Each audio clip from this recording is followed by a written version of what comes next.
Well, I think it's time to start, and I want to thank each of you for coming in today and showing interest in this piece of legislation. And Representative Jones has certainly got a lot of interest in it, and he's been working on it for quite some time. And hopefully, we've got something that everybody can be happy with. And today we're going to call this meeting to order, and we'll be looking at House Bill 219, which is LC 40105-1S.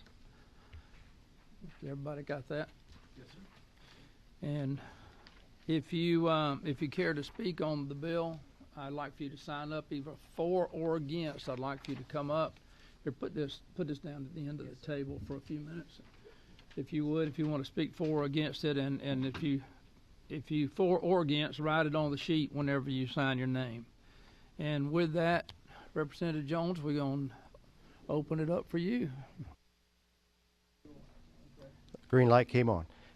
Thank you, Mr. Chairman, and thank you, committee members. And before we start, again, this is a new process for me, obviously, but I want to thank Chairman Pruitt for the extra time and effort that he's helped me put into making this legislation work for all parties involved.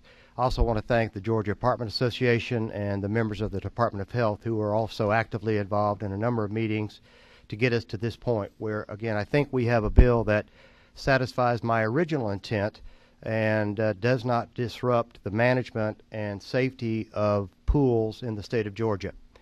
Just to, the original purpose and intent of HB 219 was what I thought was going to be a simple matter of adding condominiums to the current list of pools that were considered private, and therefore have those pools excluded from DPH jurisdiction.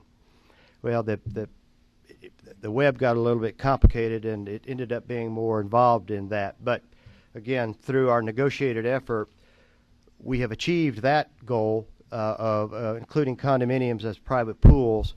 But we have also made sure that we do not disrupt or change any of the construction codes that are in effect regarding pools, either at the state level or the county level. That's an important consideration for all of us, and I think we touched on that briefly last year when I testified on my bill. There was also some concern about what we might be doing to apartment complexes in this bill. And we've dealt with that concern as well. And I'm going to go over the. Yes, sir. Certainly. Yes, sir.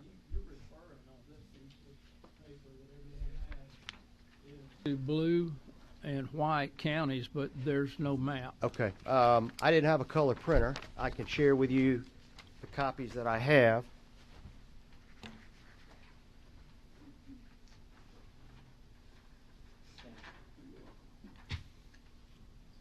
Well. Thank you, Mr. Chairman. To clarify, well, let me just give you. I don't need it. I want her to have one. Okay. I've seen it. I'm aware of it. So. Okay. Thank you, Mr. Chairman, for that clarification. What we learned in the process of this bill is that, for those of you who've got the colored map, that there are two types of pools in the state. Those that are represented on the map by blue are regulated by state DPH regulation, and then those pools that are listed in white on that map are pools that are regulated by local county code. That is the distinction. So again, we've achieved our goal of adding condominiums to the list of private pools. But one key feature that we've added is that at the local level, if local pools currently covered by local DPH regulation wish to continue to be regulated, those condominium pools, if they continue to wish to be regulated by the local county, they can actually do nothing, and that won't change at the local level.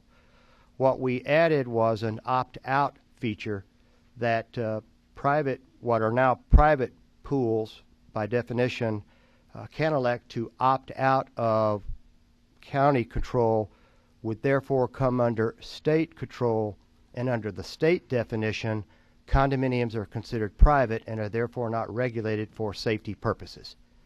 I think I said that correctly.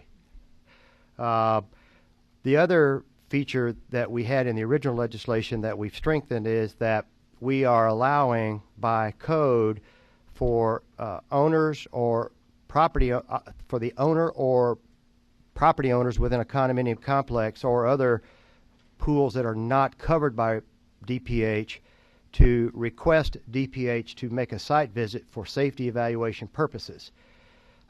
Key to that is that doing so will not cause a fine, penalty, or any other assessment against the ownership of that property. The reports that can be requested, again, by any person who lives in the complex, the results of that report will be given to the owner and the requesting party. And we believe that it would be in the interest of the property owners, once safety issues, if they are identified, that it would be the best interest of the liability issues and of the safety of the residents of that property, that the property owner would act and take care of any safety issues. So we've achieved adding condos as private pools under the state definition. County pools, white on the map, can opt out of county regulation, become private pools under the state code, and therefore not covered by DPH safety regulations.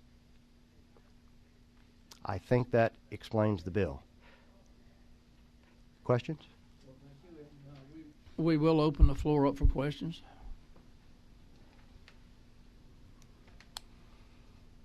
You got to be kidding me. All right. I think, Mr. Chairman, I have them so confused that they couldn't know what to ask. I would conjecture that you have thoroughly explained it very well for us to understand. Okay, thank you. Do we have another speaker signed up? And that is in favor. Would you come on? Let's see. Yeah, just take that seat right there. You sit with him if you want to, in the same chair. I appreciate it, Mr. Chairman. I'll be very, very brief. I think I've had an opportunity to speak to most every committee member with the exception of Dr. Price. I apologize I didn't get a chance to sit with you briefly, but as the representative described, we see it as an opportunity to clearly define that condominium pools are not public pools. They're private pools only accessible by residents and their guests, and that's our primary mission. So we think it's a great piece of legislation. I want to particularly thank the chairman for a lot of patience and a lot of hard work to bring all the stakeholders together and try to work through a piece of legislation that would be acceptable to all parties. We feel like this is a very good step in that direction and appreciate his generosity, and I'm happy to answer any questions. In section 2, did I do it? Is it on? In section 2, the new language said there'd be no fees, fines, and charges. And I'm sorry if I missed you addressing that earlier. But so who's paying that now, and then who will pay that in the future? Yeah, go ahead. Well, Dr. Price, under the current system, if you own a condominium association, because regulators have decided that's a public pool, we believe that's outside their bounds, they now can come in and fine you, and you would have to pay those fines. What we've tried to develop under this piece of legislation is to say that if you're a resident of a condominium association, first of all, it's not a public pool. Well, this is under just the one where you request. She doesn't know who pays the fee. Under special request. Oh, I'm sorry, under the request. That's paid for by the entity providing the service, as they do now. They don't charge you to come out and inspect today for a potential violation. Are you saying the Department of Public Health will pick up the cost if they're called? I believe they do that today. And then my other question is down in section 3, line 58. This is licensed by the department. That is which department? Department always means Department of Public Health.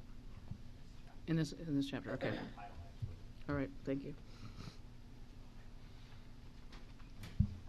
Thank you. And I do want to say that our main goal in looking through this legislation was to ensure that no one was punished in an unfair way. But again, the main thing was to make sure that the people, the kids, the adults, anyone using a pool facility could ensure at any time that they could have an inspection to ensure that the pool is safe and the water's safe. And we as legislators, that is our job, is safety is number one.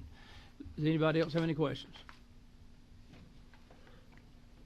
We have a motion? Move do pass, Mr. Chairman. We have a move to pass. Second. All in favor? Aye. Opposed? Well, thank you very much, and that's all Thank we have you, on committee the members. agenda Thank you, today. Chairman. I got Did to a run great another job. committee. Meeting adjourned.